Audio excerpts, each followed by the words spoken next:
Hare Krishna. Welcome back to the Mahabharata Characters series.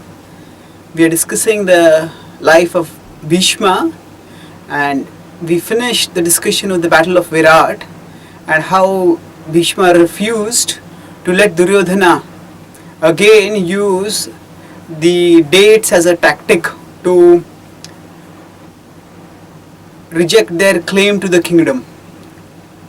So after the Virat battle, the Kurus, being defeated, returned back to Hastinapur, and the Pandavas returned back to Virat's kingdom and court, where he honored them profusely. And then Virat's daughter Uttara was married to Arjuna's son Abhimanyu, and thereafter the peace messengers were sent. First Drupada had come there, and Drupada's Brahmin advised minister was sent. His chief Brahmin was sent as a peace messenger. Then Dhritarashtra sent Sanjay as a peace messenger, requesting peace but not offering any kingdom. Then Krsna himself went as a peace messenger. So at this time, Bhishma very strongly counseled Dhritarashtra. First he tried to speak sense to Duryodhana, but when he saw that Duryodhana was not ready to see any sense, then he spoke to Dhritarashtra and told him that if you don't get peace, if you don't work for peace, then the whole dynasty will be destroyed. There is no chance of victory against the Pandavas. So, while all these discussions were going on, the various kings were taking sides because more or less the war seemed inevitable. And Duryodhana chose very gleefully the Narayan Sena, leaving aside Narayan. And when Bhishma came to know about this, Bhishma realized this was in consonance with Duryodhana's character and materialistic mentality, where he valued the world and its resources more than God. And he told him that with Krishna on the opposite side, there is no chance of victory for you. Then he again requested him, have peace. When Krishna came as a peace messenger, as a Shanti Doot, at that time Duryodhana first suggested that Dhritarashtra suggested that they offer him choice gifts and flood him with such a glorious reception that he would become amenable to their cause, and then there would be peace on their terms, and their terms were that they would not give any kingdom to the Pandavas. So Duryodhana said, I don't think this will work, but I have another plan. And he spoke his plan, and when Keshava comes over here, he will be unarmed and unprepared.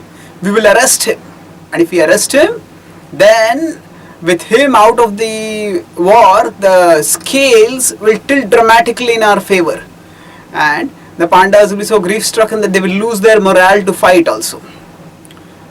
When he spoke this, the whole assembly gasped, and Bhishma was infuriated.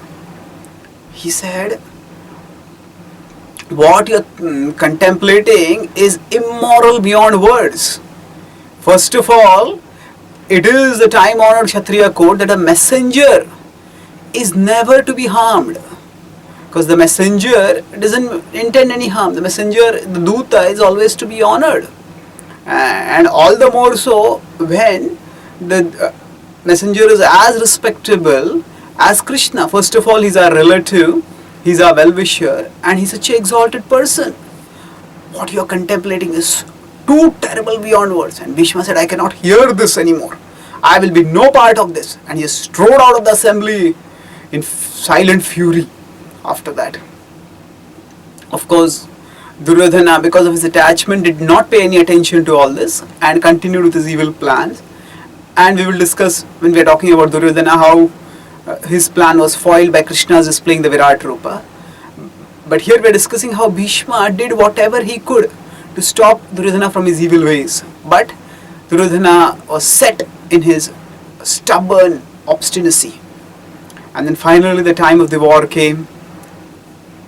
And then when the two armies were assembled right in front, at that time, this is the time in the Bhishma Parva. The Bhishma Parva is the longest Parva among the war Parvas. So till now what we have discussed is now the first 5 Parvas. The Adi Parva, where the Pandavas are born, and then they come to Hastinapur, the Vana Parva where they are exiled, the Sabha Parva where they lose in the gambling match and they are exiled, the Vana Parva where they stay in exile, then the Virata Parva where they stay in Agyatavas, that's where the Virat war happens, and the fifth is the Udyog Parva where the Pandavas industriously try for peace. Then when the battle begins is the Bhishma Parva, and right in the Bhishma Parva, before the war starts, there is the Bhagavad Gita spoken, 18 chapters. So chapters 23 to 40 or chapters 25 to 42 depending on the recension of the Mahabharata. Recension means sometimes the chapters are classified differently, and accordingly, depending on how the chapters are named, now chapter numbers are sometimes different. So variations in scripture based on slight differences in manuscript are called as recensions. So now when the war is about to start, the Bhagavad Gita describes Duryodhana trying to diplomatically incite Drona to fight very strongly, saying that Tava putrena dhimata, your son, your shishya, Tava shishyena dhimata, that it is your disciple who has expertly arranged for the Kaurava to be faced by the Pandavas. He is referring to Dhriഷ്ടadhyumna being trained by Dronacharya, despite Dhrištadhyumna being ordained to be the killer of Dronacharya. And he was doing all these diplomatic to and fro's, trying to incite Drona while also pleasing him, trying to encourage Bhishma while also encouraging everyone else. And while he was doing all this, Bhishma felt that Duryodhana, all this diplomacy has not worked, is not going to work. The time for action has come, so let us fight. Tasya sanjana harsham Kuru Pitamaha Sinhanadam Vinadyochai Shankham Dadmau Pratapavan. The Bhagavad Gita says Tasya sanjana harsham. So Bhishma blew his conch shell and this sound of the conch shell which indicated the readiness and the eagerness for the war to begin, it increased the jubilance of Duryodhana. Kuru Pitamaha, the grandsire of the Kuru dynasty, he was elderly, but still he had tremendous power. And Simhanadam Vinadyochai. So Simhanadam, it was like a roar of a lion. Shankham Dadmau Pratapavan, the valiant grandsire of the Kuru dynasty, blew his conch shell. So he is glorified in two ways, Simhanadam and Pratapavan. So valiant Pratapan, Sinhanadam, like a lion. This was Bhishma. And then as they were about to start shooting, then Arjuna requested Krishna to bring both the sides in between. And as they were about to start fighting, Arjuna lost heart. And in the Bhagavad Gita was spoken. And because the shooting had not yet started, the commander stopped. Bhishma told, his held his hands up, told, stop. And everyone stopped. And then Bhagavad Gita was spoken, and then Arjuna became ready to fight. And then, just as the fight was about to start, at that time, Arjuna, Yudhishthira suddenly got down from his chariot and went towards the Kauravas, unarmed, single. Everybody in the Pandava side was shocked. But Yudhishthira went to ask for blessings, and he went to every one of the elders, and we'll discuss this incident more in detail, but right now we'll focus on Bhishma. And he went up to Bhishma and he offered his obeisances to Bhishma, and he said, I'm about to fight, please bless me. So Bhishma had tears in his eyes. He couldn't but contrast the humble, gentle, respectful demeanor of Yudhishthira with the harsh, obstinate, impudent behavior of Duryodhana. It is so sad that he had to fight against Yudhishthira instead of for Yudhishthira. He raised his hand in blessings and he said, Oh Yudhishthira, if you had not come to seek blessings, I would have cursed you to be defeated. But my heart has been touched. Ask for some blessing from me. Except for the blessing of fighting against you, fighting for your side, I'll give anything. And here Bhishma speaks a very enigmatic verse. He says that actually money is not the slave of anyone, but everyone is the slave of money. And because I am bound by the money of the Kauravas, I had to fight on their side. So here actually Bhishma is expressing his humility. A devotee doesn't want to brag about the special services that the devotee has been doing. So that's why he doesn't say that Krishna has asked me to fight on against you so that he can experience Virya Rasa. There are multiple levels of understanding, and we'll discuss about Virya Rasa later. But here Bhishma takes the humble position and he says, actually he was fighting on their side because of the reason that we discussed earlier, because he had taken a vow to protect the ruling Kuru monarch, and because he had also been inspired by the Lord to demonstrate the principle that anyone who goes against the Lord, no matter how powerful the person may be, will be defeated.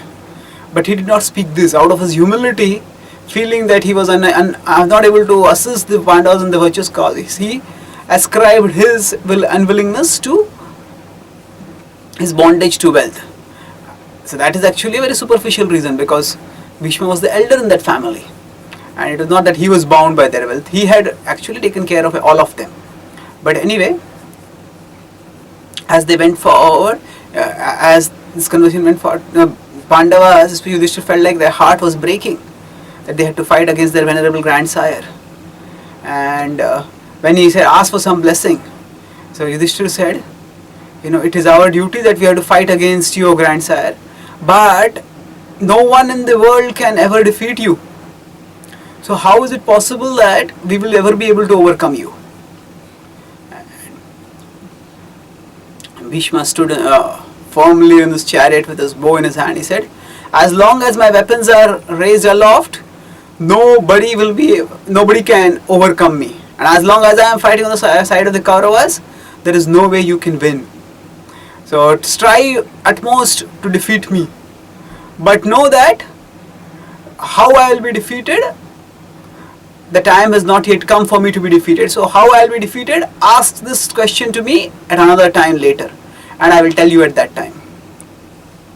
So the Pandavas left, and Bhishma said, I will bless you, although I cannot fight for you, but I will bless you and pray for your victory.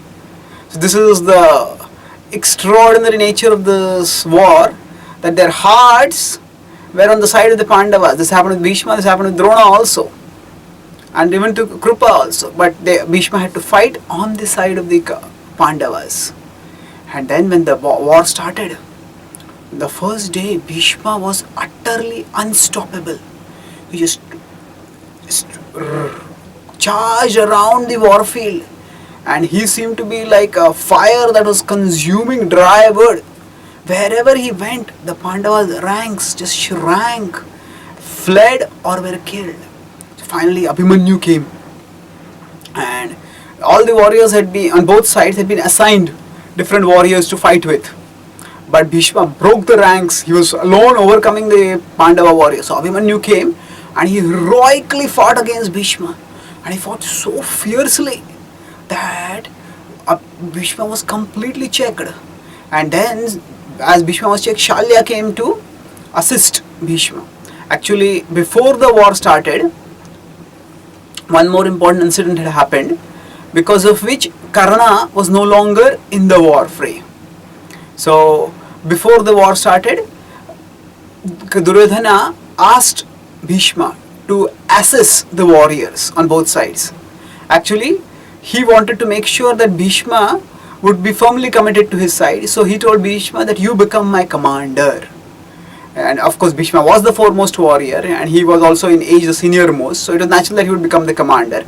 But to seal his commitment, Duryodhana also, another motive was because of which he ordained him as the commander. And then he told him, please tell me the strengths of both the sides. And he started assessing both the parties, and he told them that actually it is at this time he told the whole story of Shikhandi, how he was ordained to kill. And he said that I will not fight against Shikhandi.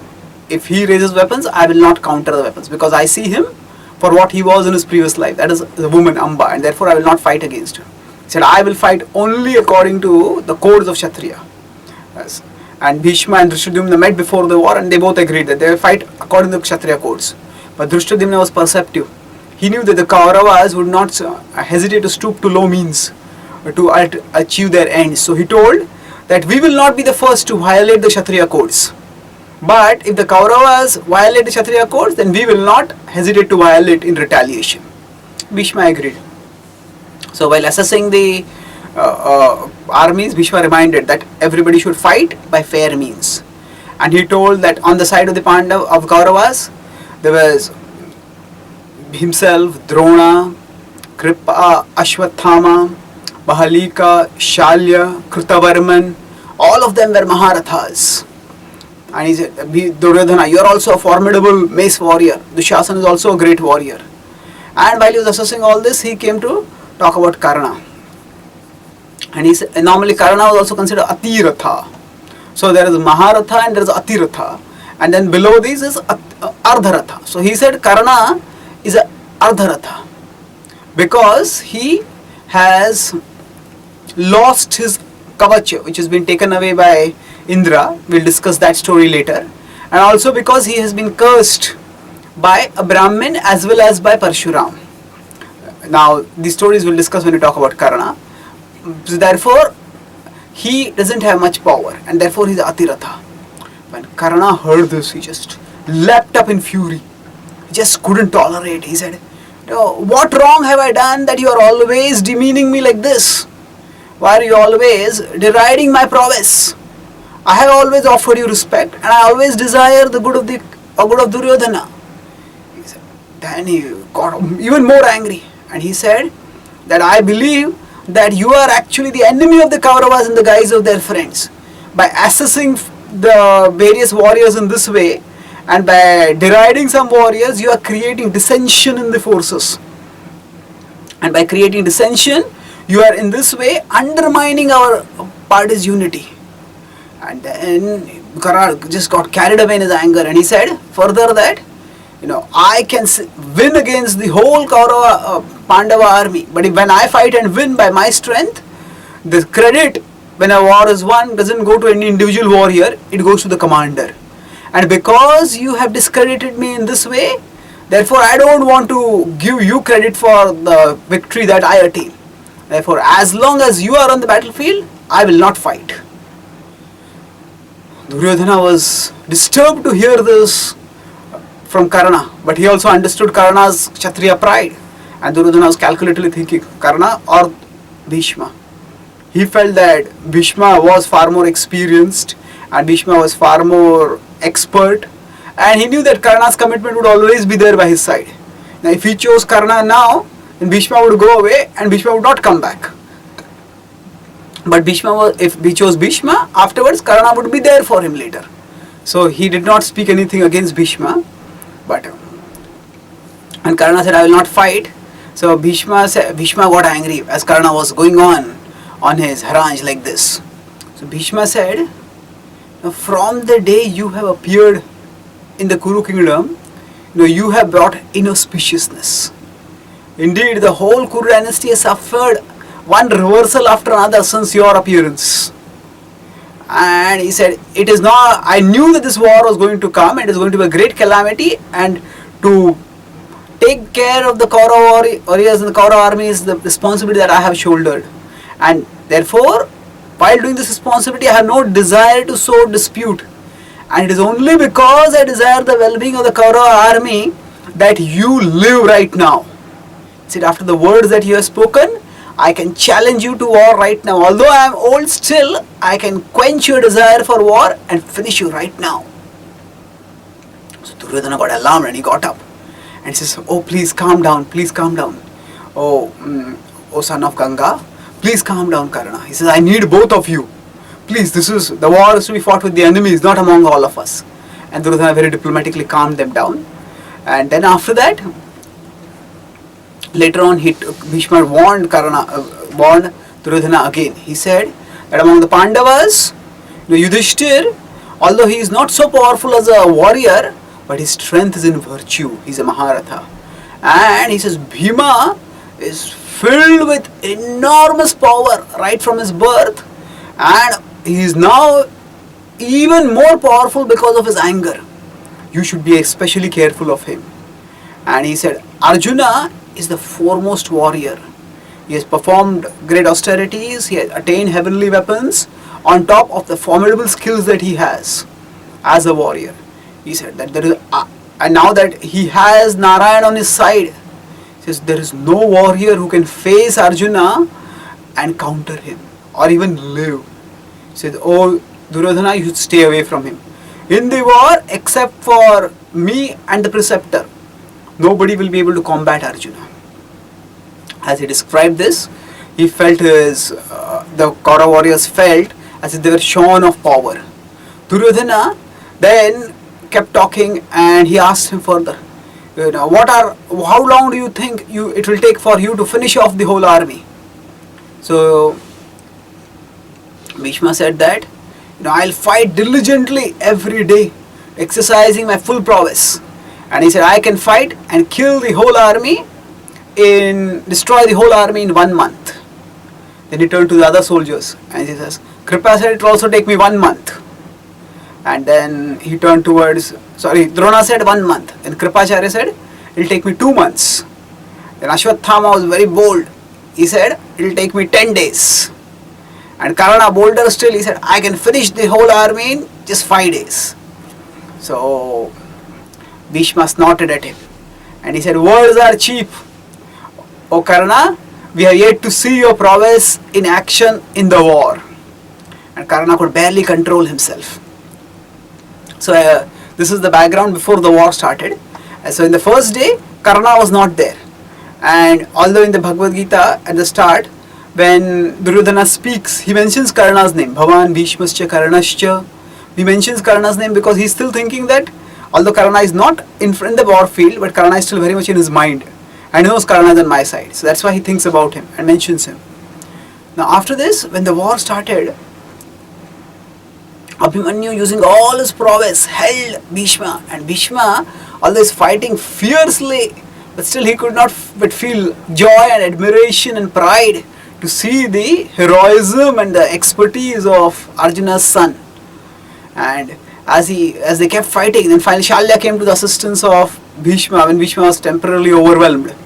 And then he turned towards Abhimanyu, started fighting with Shalya. And then Shweta came. Shweta was another Maharatha who came on the side of the Abhimanyu to assist. And then a general war broke out. And as Shweta and Shalya were fighting, so Shweta overpowered Shalya and he would almost have killed Shalya. At that time Bhishma again intervened. And then Bhishma and Shweta had a fierce fight. So on that day, Bhishma was just going around ravaging. Abhimanyu got caught in fighting with others. And then after a long fight, Bhishma finally used the Brahmastra and killed Shweta. Along with that, he killed another Maharatha and he killed thousands of soldiers. And so fierce was the assault throughout the day, so great were the damages throughout the day, and at the end of the day, when Shweta was killed, the Pāṇḍava forces were demoralized. In fact, so great was the demoralization of Yudhishthira especially, that when they assembled in the camp, at that time Yudhishthira told Krishna, there is no way we can fight against the grandsire. It is better that I renounce the kingdom and go to the forest and live as a mendicant, rather than offer all these great warriors and soldiers as sacrifices in the arrows, in the fire of the arrows of Bhishma. So as he lamented like this, Krishna went and put his hand on his shoulder and solaced him and encouraged him. Krishna knew that Yudhishthira had no intention of giving up the war now, but the day had been hard for them, and indeed Bhishma was very difficult to deal with. So he said, O king, do not lose morale and do not cause the morale of our forces to be lost by words like this. Wars are such that sometimes there is victory, sometimes there is defeat, and we need to plan how to deal with Bhishma. And he spoke softly and encouragingly, and the next day the war went on. So next day the Pandavas' fortunes were slightly better. And then as the battle went on, Bhishma kept fighting fiercely. Now Arjuna was supposed to fight against Bhishma, but Arjuna just did not have the heart. He just couldn't consider the idea of fighting against his grandsire. And even when he could confront, it was a half-hearted conflict, not a wholehearted conflict. And especially like this, the war went on, and especially the fourth day, Bhima and Duryodhana fought with each other. And they fought using arrows, and Bhima severely wounded Duryodhana. Then assisting Duryodhana was the whole elephant division. And that elephant division was also completely destroyed by Bhima single-handedly. And several brothers of Duryodhana came to assist him, and they were all killed by Bhima. And in this way, Duryodhana was severely wounded, not just physically, but also emotionally and egoistically. Physically, definitely was wounded, but to be bested by his arch rival, that was a big blow to his ego, and his morale was also shaken because he saw an entire elephant division being killed, annihilated single-handedly by Bhima. He also saw several of his brothers being slaughtered by Bhima. And that evening he went to the camp where they would assemble at the end of the day to discuss that war, to review that day's war and to plan for the next day's strategy. So at that time Duryodhana turned to Bhishma and he said, "Now how is it that when we have such a powerful force with us, we have 11 Akshahunis, they have only 7. It's almost as if we outnumber them by 1 to 2. We have almost double the forces we have." He naturally wanted to exaggerate how much it was. Not exactly double, it was about 1.5, but we have nearly double forces. Now on top of that, we have warriors like yourself, Drona, Kripa, Ashwathama, Shalya, Bahalika, Krutavarman. How is it possible that our army is facing defeats like this? So Bhishma was silent and grave. He said, "I have told you in the past. In fact, I have cried myself hoarse to tell you that as long as Keshava is on the side of the Pandavas, there was not, there is not, and there will not be any warrior who can fight and defeat the Kauravas, defeat the Pandavas. He is the greatest person. And it is because he is on the side of the Pandavas that no matter how many warriors we have, we will be defeated." So although Bhishma had spoken this repeatedly in the past, but on this particular day, Duryodhana was, his response was muted. In the past, Duryodhana would just scowl and huff and push away any idea of Krishna's glory. Even after seeing Krishna's Virat Rupa also, he had just thought that this is just some magic, some mystic power, this exhibition. He had not taken it seriously. But seeing how the Pandavas were winning, he became subdued. And he asked, "Tell me more about Krishna." So normally devotees want to hear about Krishna, but this is one occasion when even a person of a demoniac mentality wanted to hear about Krishna. And then Bhishma's heart filled with joy at this opportunity to glorify Krishna. And he spoke enormously the glories of Krishna, how right from his childhood he had killed so many demons. And then he spoke something more. He said, "When my mother Ganga had taken me to the heavens, at that time the sages told me of an ancient story." He said that when the earth was burdened by various demons, at that time she, along with the Devatas, went to Brahma, and Brahma, along with her and the Devatas, went to the banks of the ocean in the celestial regions, and there he prayed to Vishnu, pleading for an incarnation to restore order in the world. And at that time it is told that the Lord would soon appear, and he would appear, that person who was in the past Narayan, and that person who was Nara, they will appear again. So he said that Narayan has now come as Krishna and Nara has come as Arjuna. They have defeated great demons in the past, and whenever they come, they are always successful. And he said that now also they have come to rid the world of the burden of the demons. And anyone who opposes them, they are of a demoniac mentality. And Anyone who who doesn't understand their glories, that is also because of their demoniac disposition. And he went so far to say that, O Duryodhana, because you do not accept Krishna's position, because you do not accept his will, I consider you to be a Rakshasa of evil mentality. Now, although this could have been taken as an insult by Duryodhana, the beating that he had received that day still kept him subdued. And he was thoughtful. And then he dismissed the assembly as he departed. And he started thinking, could Krishna really be God? He started thinking, no, but not possible. If it were God, if he were God, how could God come in a human form? And if he comes in a human form, why would he be against me? I'm not such a bad person. Of course, people think I am bad, but they all misunderstand me. Why would God fight against me?